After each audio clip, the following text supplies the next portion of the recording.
Welcome to Inspire Campfire, a podcast where ordinary people tell their stories of extraordinary adventure.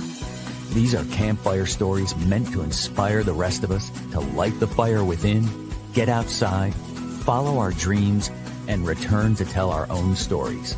Ready? Let's strike the match.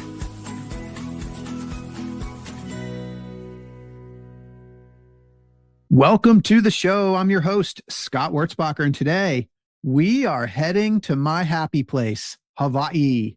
I have been fortunate to travel quite a bit in my lifetime, more than some, not as much as others, but no place has captured my heart quite like the Hawaiian Islands. There's countless breathtaking destinations on this planet that have left me in awe, and so many more that I hope to see. But Hawaii, it stands in a category all its own. And the question is why? Could it be the spirit of Aloha? To help explore that mystery, I'm joined by Bryan Murphy, creator and host of the wildly popular podcast and social media brand, Hawaii's Best. Growing up in Southern California, Bryan developed an early fascination with the islands. After multiple visits with his family, that fascination became something more, a calling to share Hawaii's magic with the world. His journey is one of passion, adventure, and answering that inner voice that pulls us towards something greater. Today, he's here to share his story, his insights, and help us better understand the intoxicating island culture and the powerful spirit of Aloha that keeps drawing us back. Aloha, Bryan. Welcome Aloha. to the campfire. Hey, it's great to be here. Thank you so much. Oh, man, I am so pumped to have this conversation. We're going to talk about my happy place. Man, I think let's just go right to your brand that you're creating and that you have created. Tell us, what is Hawaii's Best? Yeah, really, Hawaii's Best at its core is helping people discover the best of Hawaii through our website, social media channels, and our podcast. But really, the layer behind of, that's kind of what we do. But why we do is we help people travel with Aloha is really the core essence of what Hawaii's Best is all about. So, but through my travels to Hawaii, like when I had this vision of starting Hawaii's Best, it was like, okay, but why? Like who? Me? Like why me? I just felt this driving nag to say something to, especially for visitors to Hawaii. I'm a visitor to Hawaii. I don't live in Hawaii. I'm not a local. I'm not native Hawaiian. So like, what does my voice matter into this conversation of traveling with Aloha? And what I've found when I realized is a lot of people had the same mindset that I do when I first visited Hawaii. And I wanted to be able to unpack really my journey in discovering Hawaii and discovering its people, its culture, its history, and we do a lot of that. What my passion project is doing that through the podcast and hearing from locals and local Hawaiians about how to travel to Hawaii responsibly. So yeah, I mean, I love that, and I love like that you developed this obsession. I mean, I did too. You've obviously been there a lot more than me. You're far more the expert in Hawaii, but I mean, I said this in the intro, there's just something about that place. And I mean, it just leaves me in awe. And when you and I had a conversation the other day, just to kind of, to prep for this one, you were talking to me a little bit about the first time you arrived in Hawaii and sort of what happened to you when you got off the plane. I wonder if you could just like talk a little bit about that, because I think that was really a special moment. Yeah, I still go back to that time often. It's hard to put in words, really.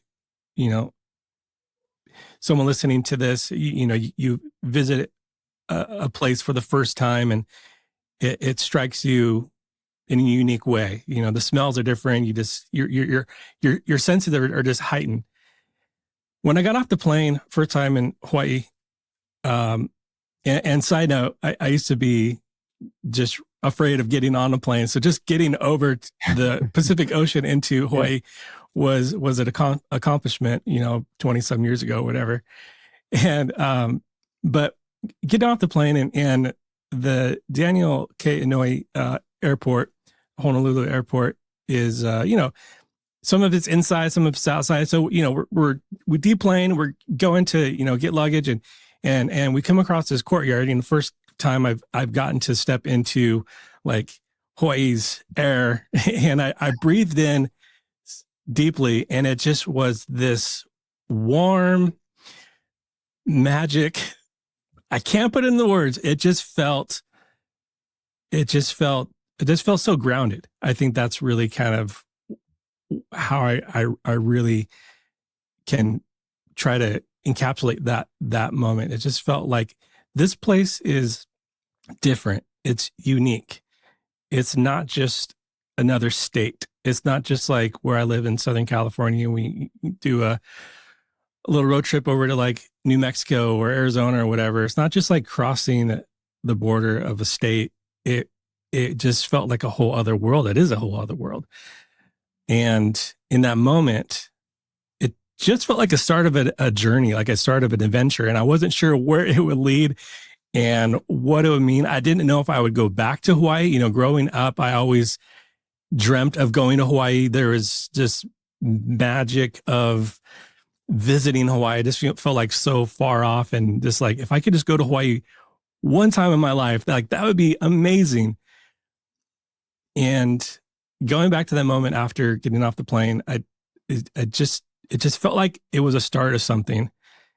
And the memories so for me, I think on one hand, Hawaii is just an incredible place.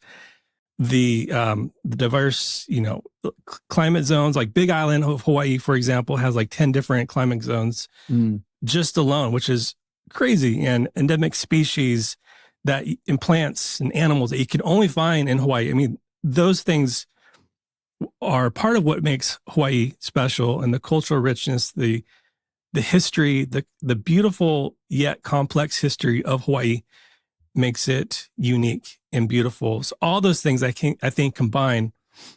But on top of that, when you visit Hawaii, especially when you visit Hawaii with people you love, say your family, your partner, the memories that you share and experience in such a unique place are like 10 times heightened experiences and memories. And for me and my family, getting some of those early memories as a young family are really like a foundational of like, yes, Hawaii is amazing and beautiful, but I also got to experience it with my family. So that's like a whole other layer of why it's special and unique for me personally. Yeah. So, I mean, as you're talking, like just your description of walking through the airport, like I felt that exact same thing. I've been a couple of times and there it is like, as soon as you get to the airport, it's just, for me, like vacations and trips, like the airport piece is usually like full of stress and just like, I just can't get, but even in the airport in Hawaii, it's like, you just feel it. And so I guess I'm just curious. I mean, you've had a lot of time to talk about this on your podcast and, your social media channels and all of your trips. I mean, what is it about Hawaii? Like, what is it that's so captivating? It really comes down to the people of Hawaii. And really comes down to this spirit of aloha. It really comes down to that based on generational teachings of the Hawaiian people. And you can just feel that throughout the islands. And yes, there's pockets and there's, people and knuckleheads throughout, any place you visit, but there's this current of just aloha throughout Hawaii. And I really think that is what makes it special, Yeah. And so I want to dig into that if we can. I want to talk about aloha. So if you've been there, maybe you felt it. But I would love if we could have a conversation about what it means. Can you kind of talk us through what this spirit of aloha means? What is it? Yeah. And I'll just want to preface it as humbly as I can, Yeah. because I'm not, I don't feel like I'm qualified to really unpack a word like aloha. And I actually just had a cultural practitioner earlier this week at the time of the recording for a future episode, and got to hear him unpack aloha.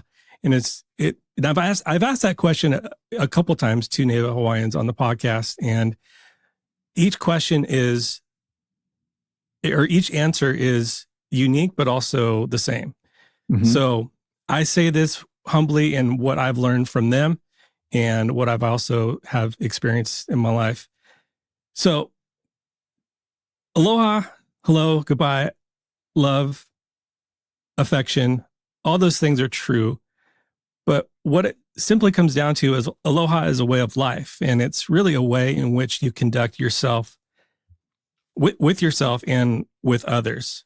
So really at the spirit and essence of aloha, from what I've learned and from what I've experienced, is it's about fostering a sense of community, love, respect for one another.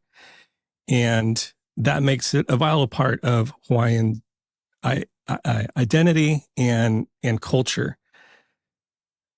Aloha, growing up, has, maybe if you're listening, as growing up, it's been a marketing term. Mm.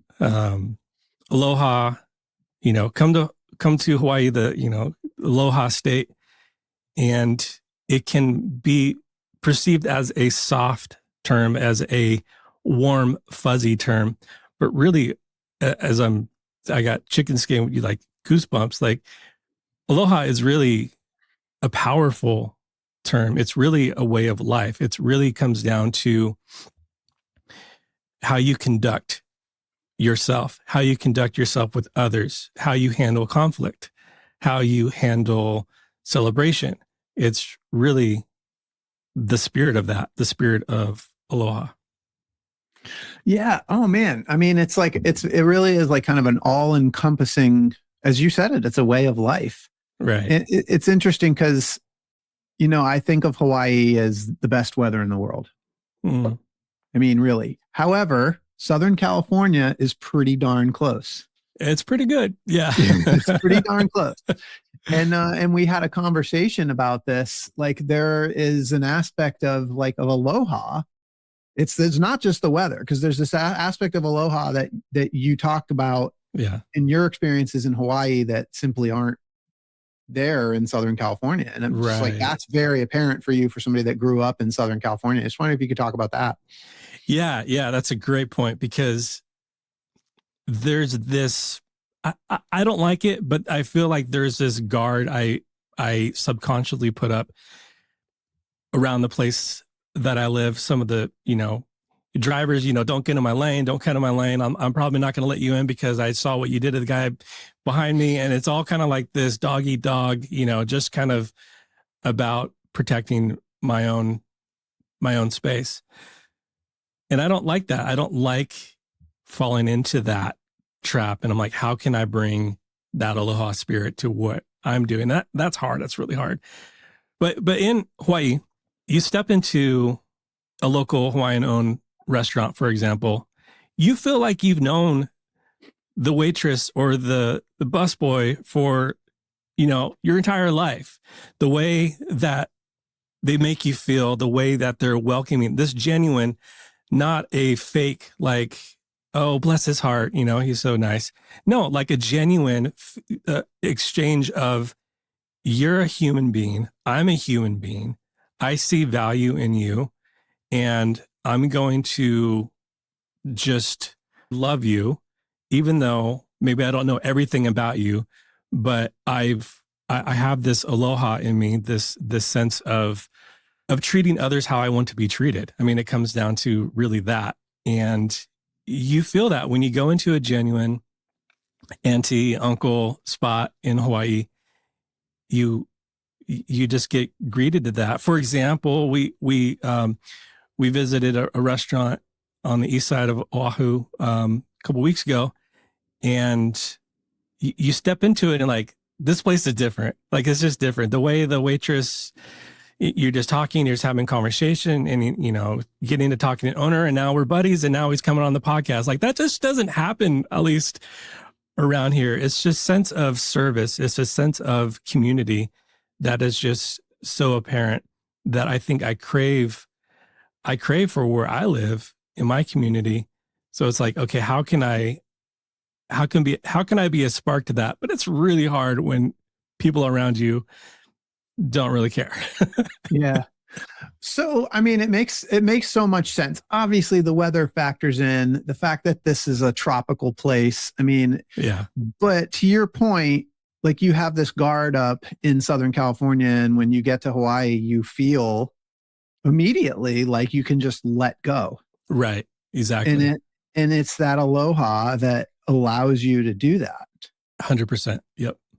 And I think, well, I guess it's more of a guess here. I mean, that it's a two-way thing, right? Like, you feel the aloha of others, but it allows you to sort of give it back. Yeah. You let down your guard, like you mentioned. You feel this exchange of, like, you become a visitor rather than a tourist.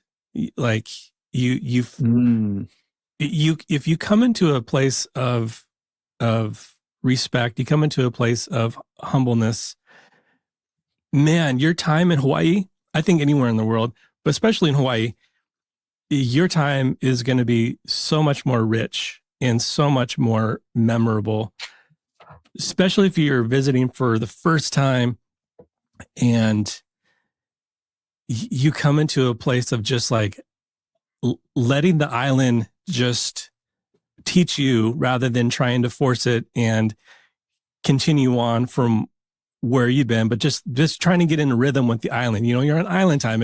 It's more than just kind of like, yeah, I'll be there around 10:30-ish. But island time is just going with the flow of life and not trying to force anything, force an agenda. That's, I think, a lot of where tension is in Hawaii, is forcing agenda, forcing an ideation, an agenda onto the people of Hawaii, when that is just gonna clash with the Hawaiian culture and the Hawaiian people.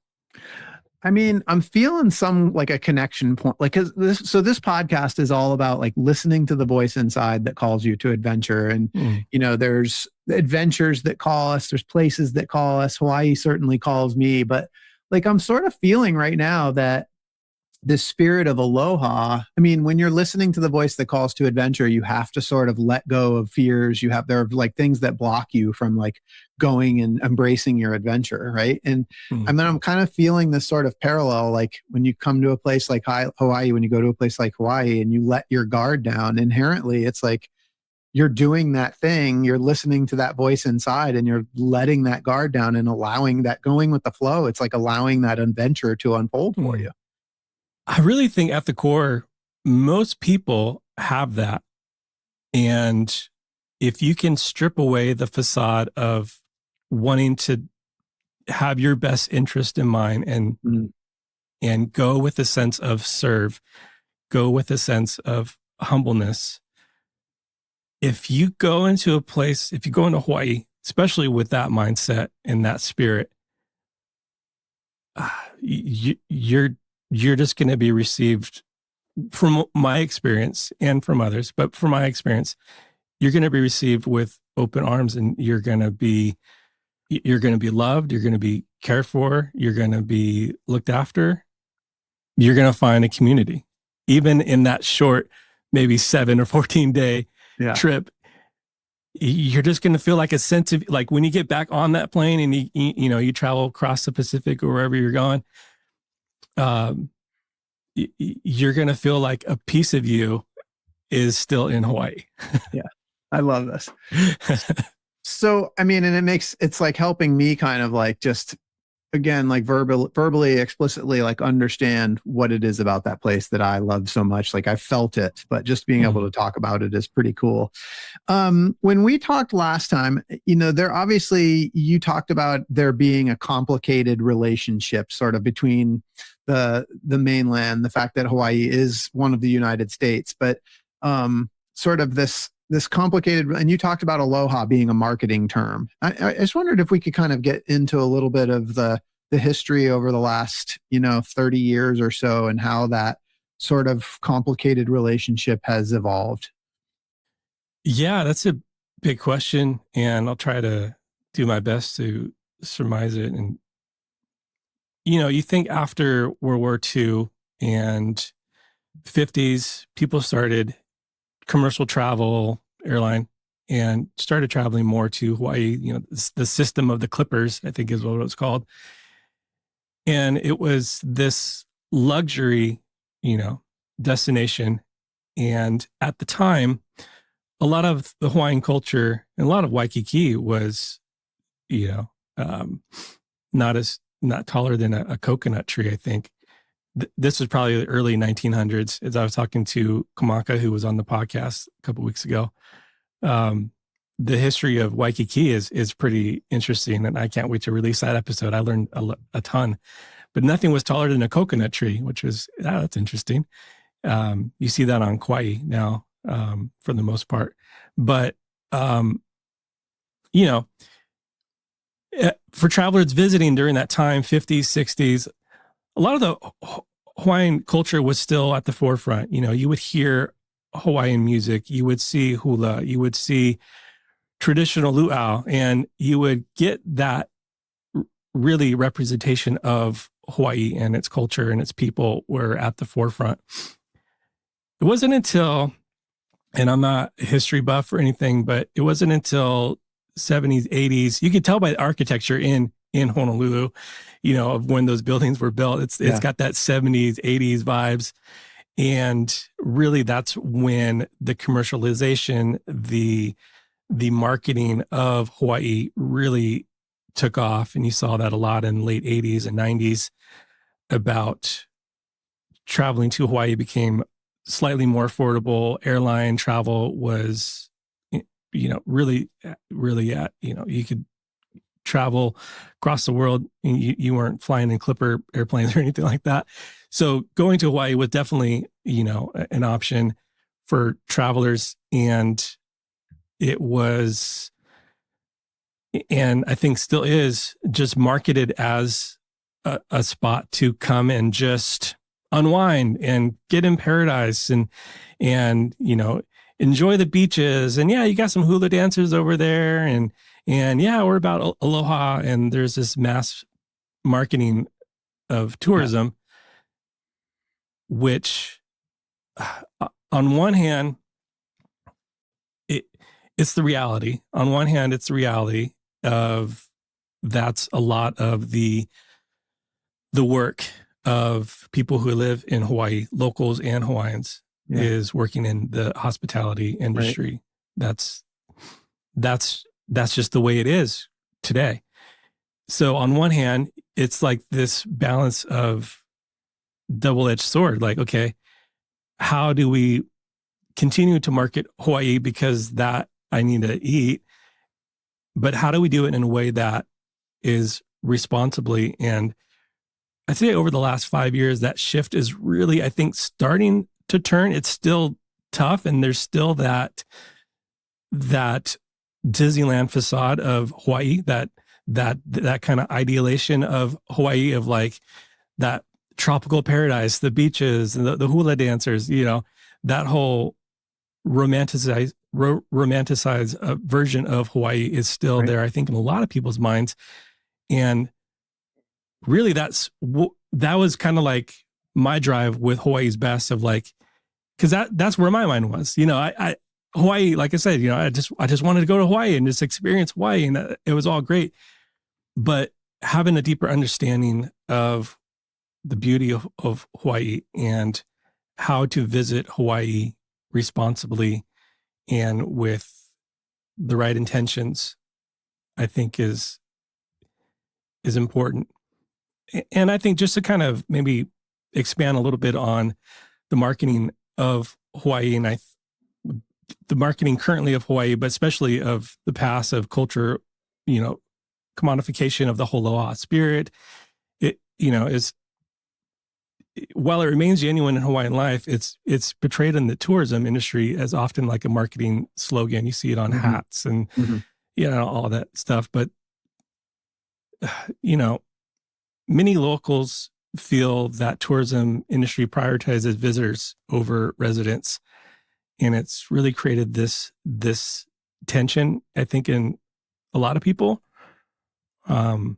That was, I don't think it's as high as it was, but post-COVID, when things started opening up, that tension, people probably saw it on the internet and saw it on news reports, but it was pretty tense when visitors started coming back to visit Hawaii.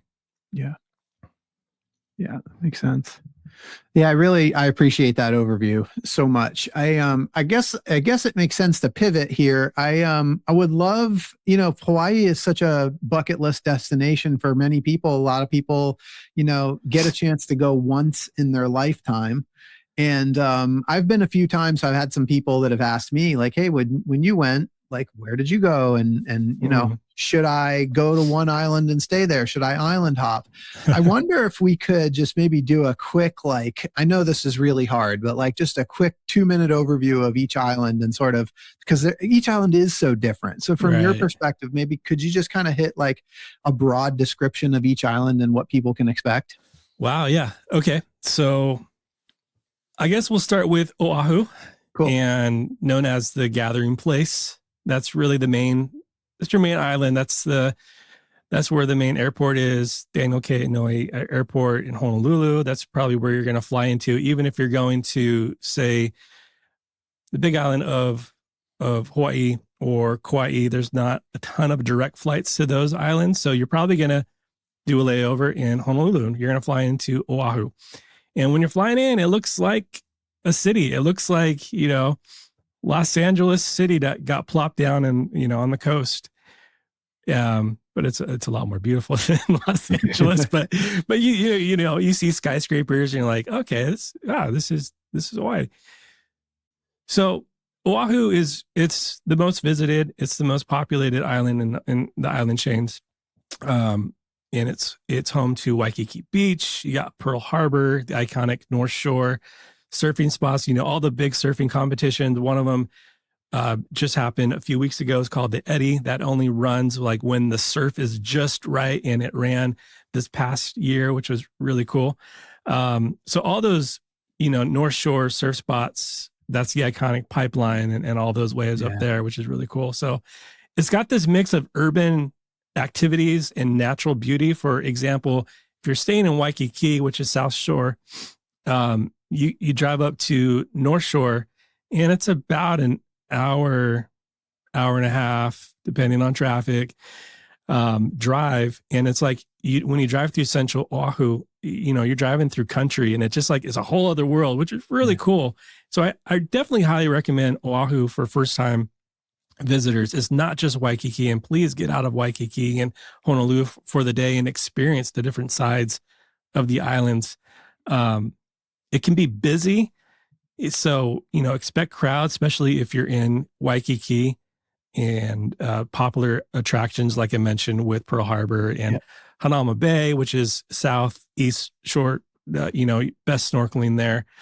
But there's just going to be, periods of time when you think it's busy, it's going to be busy, like Christmas, spring break, summer. That's when, the peak seasons are, especially on Oahu and the other islands as well. But any place, because it's really easy when you're on Oahu to not support local. So on Oahu, you have to look a little bit harder, I think, than maybe the neighboring islands to support local.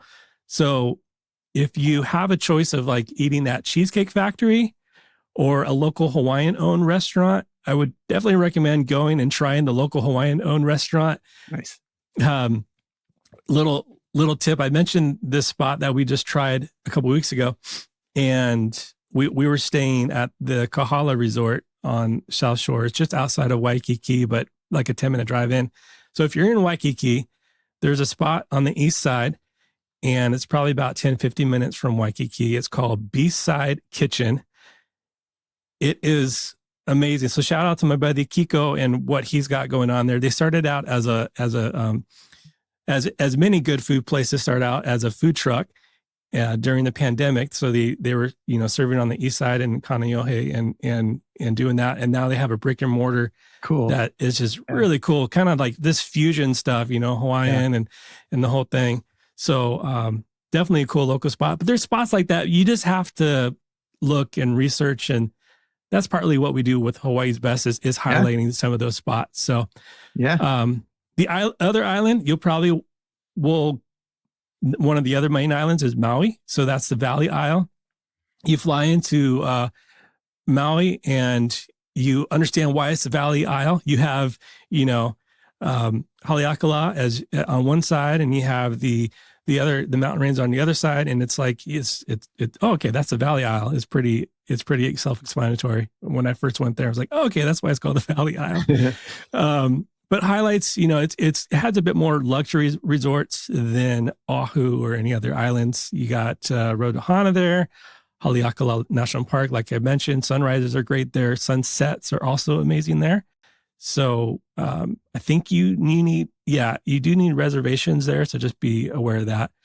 But you got beaches. You got Kaanapali on the west side. You got Wailea on the south shore or the south side of Maui. So it's also one of the best islands for whale watching. Whale watching season is usually like November-ish through March, April-ish. And when we were there late September one year, I was doing an interview at Leilani's on the beach in Kaanapali, and I was sitting with the GM there, and we're talking, and then you just see these dolphins, and you see these whales out in the distance, just kind of breaching, and it was like, oh, it's pretty cool. So if you want to do whale watching, definitely you want to hit up Maui. It's best for, couples, honeymoons, baby moons, outdoor adventures. You want to do hiking, snorkeling. It's got it all. Maui is just incredible. It's got so it's a bit more laid back, I think, than like Oahu. So it feels a little bit less, I say it with a grain of salt, it feels less touristy in some areas. So you just kind of find those like maybe on the North Shore. It's got the same kind of feel as like Oahu's North Shore. And if you're thinking about driving Road to Hana, especially if you're driving the first time, I actually did a podcast episode on this. Like, should you drive the Road to Hana? Maybe consider a certified guide for the first time. Like someone, maybe find a small group and do the road, because it's windy.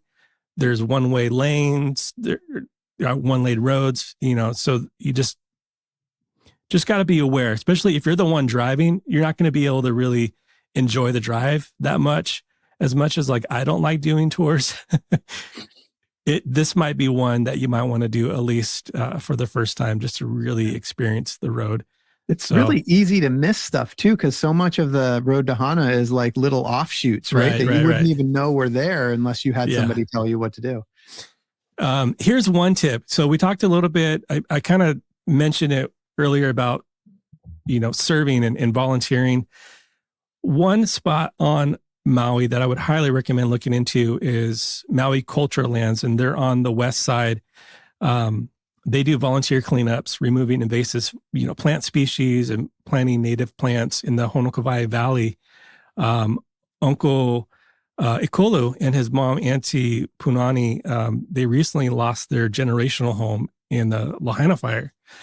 So when we were there last on Maui, we visited with them. We went into the valley. We did help clean up.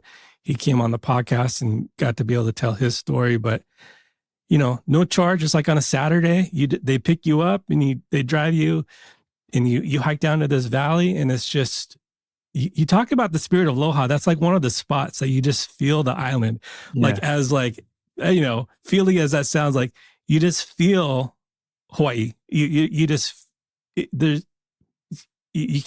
gotta experience something like that. So love it. Yeah.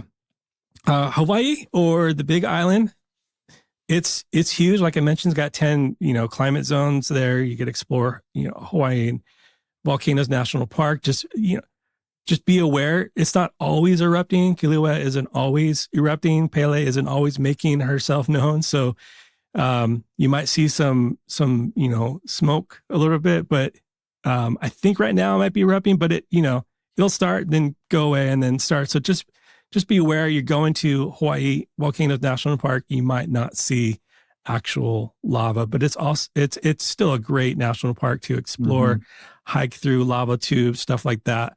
You got black sand beaches, coffee farms, stargazing if you want to do that, Mauna Kea, the observatory. So Hawaii is like, you want to get outdoors, you're going to go to Hawaii Island, and you're just going to be able to experience all that. It's huge. So driving between different places, Hilo and Kona are like the other side of the island. So it's going to take, an hour or two just to get across the island. So just be aware of that.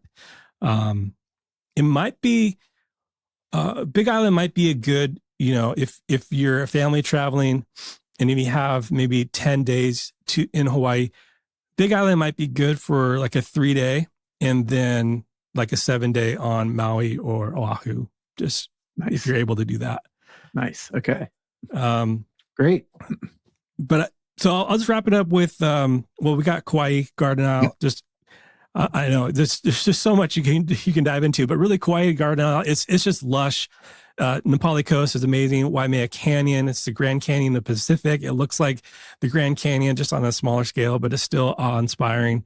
It's great for photographers, nature lovers. It's less developed, so if you like that option, it does have less nightlife and less dining options, so it's a little bit more of a slower pace. But Kauai is just a beautiful, lush island that you got to experience.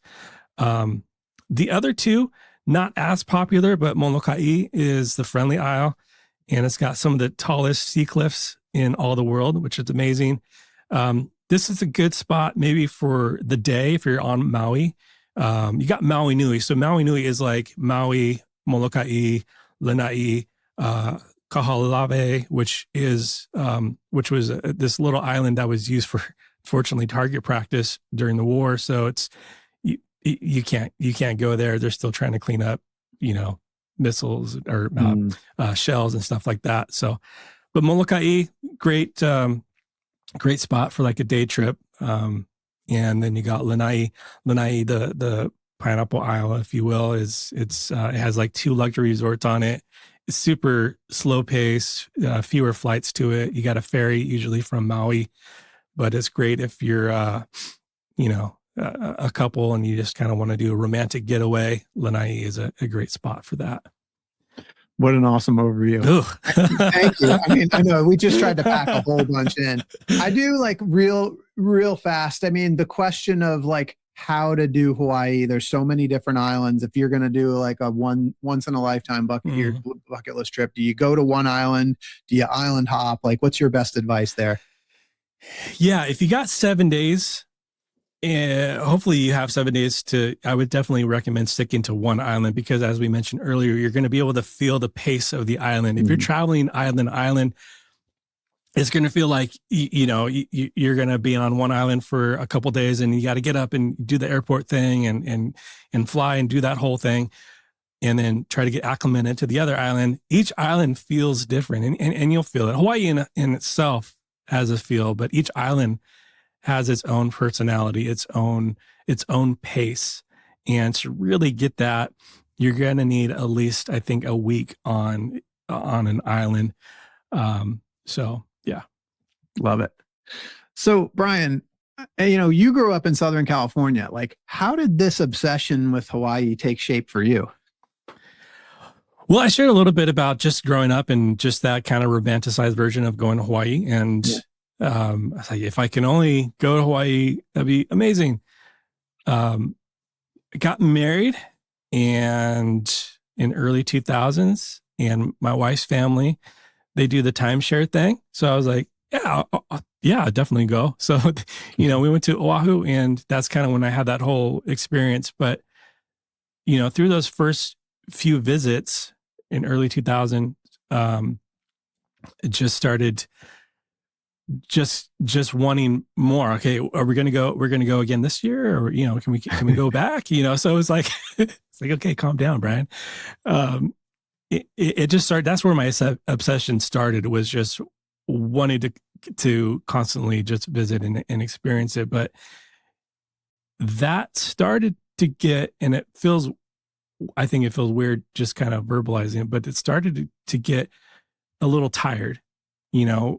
We would go to mainly Oahu and maybe we would do like Kauai, but mainly Oahu, and we had the similar experiences, and we do the similar things. And I was like, I want to explore a little bit more, So I started getting a little antsy of like, okay, I want to go do this. I want to try this, and trying those experiences and meeting new people and seeing their way of life and how they live in Hawaii. That started becoming a huge question mark for me. Like, how do you live in Hawaii? Like, what brought you here? Did you grow up here? And so that just like, I think I'm a pretty approachable guy, and I like striking up conversations, and I would just get to talking to people at restaurants and at, places where we would go visit different attractions or experiences. And my obsession for Hawaii really grew and got deeper into like the life of Hawaii. Okay, what does it mean to like live in Hawaii, and how do these people, man, these people are like, it feels like these people are constantly serving. Like, how do you stay motivated to continue like day in? Like, there isn't a day off from tons of tourists coming in and wanting to be served. Like, there isn't a day off. Like, how do you stay in that spirit of service? And that's kind of where the podcast started, I think. Yeah. So, I mean, I think this is what's so awesome. I mean, this place that is just so special to me, obviously it's very special to you, and you've taken it from just being like a passion and an obsession in this place that you wanted to visit. So you've turned it into this massive podcast and media brand. And it's like what you do now. It's pretty cool. Like, how does that all happen? I mean, bit by bit. Yeah. As I look back, when I first started the Instagram account in 2015, it was merely a shout out account. And part of it is still that, but it was like in 2015, I think, is where I saw the bug of like, I just want to share, some of the best of Hawaii with people who might like Hawaii. Like, maybe I like Hawaii. So it really started with the Instagram account. And through the Instagram account and growing that, I grew another one and another one. And this is kind of fun. But at the time I was doing, other e-commerce and marketing stuff and learning marketing, learning digital marketing. And I had that itch to like, I want to start my own thing. I want to do my own thing. I just had that bug, and I wasn't sure what to do with it. And I wasn't thinking it would be Hawaii's best. I was just thinking, I just got to figure out how to make money online. Like, that was just my mindset, I guess, back then. And I just continued with the Hawaii thing because I was just passionate about it. And it wasn't until 2018, 19, where podcasts had more of a resurgence of popularity.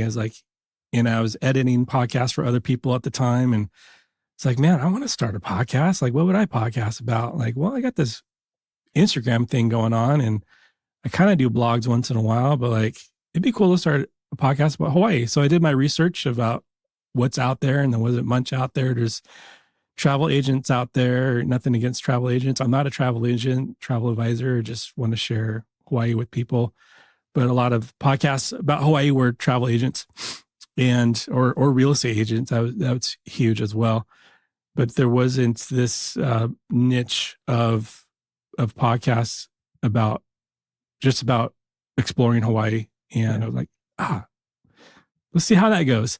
So that's kind of where it started. And has grown since social has grown, and the podcast has really grown, which is pretty cool. And now the website is starting to, I think, to pick up as well. Yeah. So I guess I'm curious for you, like, as we think about this sort of call to adventure, I mean, this was just you following something that you love, this place that you love. Like, as you sort of reflect back over these like last few years, as this brand has kind of grown for you, like, what is that like for you to sort of reflect back and see, like, just, I guess, that kind of recognition that you're using your skills and your gifts in e-commerce and, media editing and, all of your experience leading up to this point to like share with other people about your obsession with this amazing place. Yeah. And I'm on a spot where I can look back a little bit, and I hope to be doing this for another, 40 years and be able to really look back.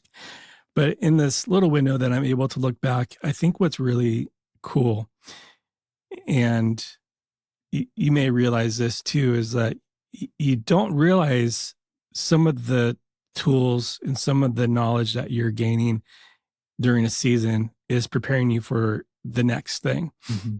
And that's really what is clear to me back in from 2015 to 2017 was just, I felt like I was just clunking around and trying to figure things out. And I was frustrated because I knew I wanted to like build something and create and experience this adventure, but I didn't know what it was. I just felt like I was just throwing stuff and seeing what would stick, and would stick. And it was just kind of like this, oh, what if I just do that? Like, in all the tools and all the frustration that was building and I was equipping myself, I didn't know it would be for this, which is kind of cool how I think adventure works out. Is it's an adventure. It's not an itinerary. It's not a checklist. It's like, okay, I'm going to take the next step and I'm going to see where that goes. I'm going to trust my gut. I'm going to take the next step here and just kind of see where it goes, learn, live it with humility. Okay, that didn't work out. Let's try that. That's really, I think, what, as I look back, it is, and it's kind of cool to be able to like see how I was being, I guess, prepared to do what I do now, which is pretty cool. So I'm like, okay, what am I doing now that's preparing me for the next thing? But you got to stay in the moment. Well, Bryan, I think that's a pretty awesome segue, because part of the reason that, actually the reason that you and I are even having this conversation right now is how you and I met through conversations about podcast production. And very, very excited that moving forward, you and I are going to be working together on this podcast, right, Inspire Campfire, as you help me move into the next phase of the growth of this podcast by helping me with the production of it. So, man, I'm super, super excited about that, and look forward to that beginning today with this episode. Right. Yeah. So no, cool. I'm pumped about that. How it all worked out. Yeah. Yeah. So there's a future here too. So Bryan, how can people find out more about what you do, both with your media solutions, but also with the Hawaii podcast, and just find out about more about Hawaii in general? Yeah, for sure. You can go to hawaiisbesttravel.com/listen, and that'll take you to our landing page of the podcast. And if you want to explore, the rest of the website, just go to hawaiisbesttravel.com. And, or you could, if you're listening on your podcast app right now, if you search Hawaii in your podcast app, we're usually at the top. So you can just find our episode there. If you're interested in podcast production, editing, how to grow your podcast, you can go to easypodcastsolutions.com. Sweet. Well, thank you so much, Bryan. You have You have such a diverse story. There's a lot that we didn't even get into. And like, as you and I kind of grow together, we may have to do another episode to share some of your other stories, which are also pretty epic. But, you know, when people get to know you and find out about this rich, epic life that you have, including all these trips to Hawaii and the spirit of Aloha, you know, at some point there in Southern California, Hollywood is going to pick up on your story, and they're going to want to make a movie about you and your life. And I want to know, when they do, who's going to be the Hollywood actor that's going to play you in the movie? I would say probably Ed Norton. Ooh, nice. Okay. Well, he seems like he plays the unassuming character in his movies, and I'm kind of always in the background working hard, strategizing, maneuvering, and I don't like to really necessarily always talk about what I'm doing, but I hopefully the results will show for themselves. That's awesome. He's strong. He's a strong character. I like him. What's your movie going to be called? The Quiet Architect. Ooh, The Quiet Architect, starring Ed Norton. Oh man, that's going to be really good. I can't wait. Well, Bryan, I cannot wait for our future together and working together on this podcast. And I can't wait to share this episode with listeners. For those listening, I hope you've been inspired today as much as I have. Hope Bryan's story has encouraged you to listen to the voice inside that calls you to adventure, because we want to hear your story next. If you have a story to tell or just need a nudge to create one, please send me an email. We'd also appreciate it if you'd help us spread the word by leaving a review and sharing or tagging Inspire Campfire in your social media. And until next time, I want to encourage you to get outside. Thanks for listening. Bryan, thanks so much for being here today. My pleasure.